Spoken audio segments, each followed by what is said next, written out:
Bo'pti ona, yaxshi o'tiring, men ketdim. Hey bolam, shoshma. Ha? Labbi? Ishga ketishingdan oldin menga $200 qarz berib ketgin. Qarz? Ha, qarz. Nima qilasiz shuncha pulni? Gapga berishim bor edi, keyin ustimga bu narsa osanmikin deb aytdim. Bo'pti. Qachon qaytarib berasiz? Qaytaraman. Pensiyamdan bo'lib qaytaraman bolam. Bo'pti. Hozir olib chiqaman. Mana. Faqat vaqtida qarzingizni uzasiz. Kelishdikmi? Albatta qaytaraman. Rahmat bolam.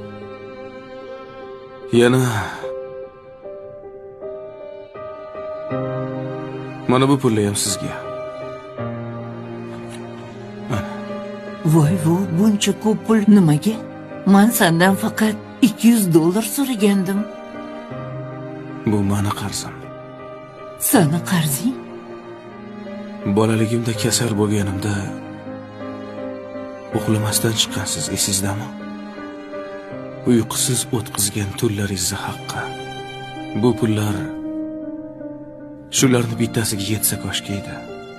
Voy bolam, puling o'zingga buyursin. Men mingdan ming roziman. Menga sog' salomat yursang, shuni o'zi katta baxt. Ha, onam.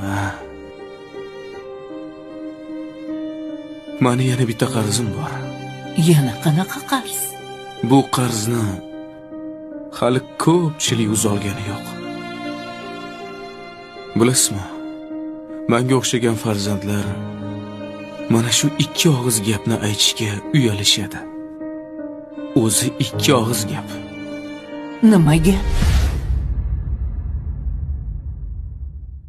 Sizni yaxshi ko'raman degan gap. Men ham seni yaxshi ko'raman.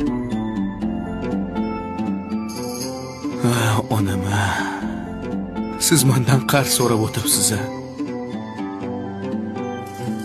Aslida haqiqiy qarzdor farzandlar emasmi? O'tinib so'rayman.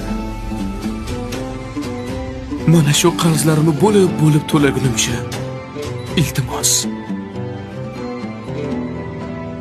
meni tashlab bu dunyoni tark etib qolmang.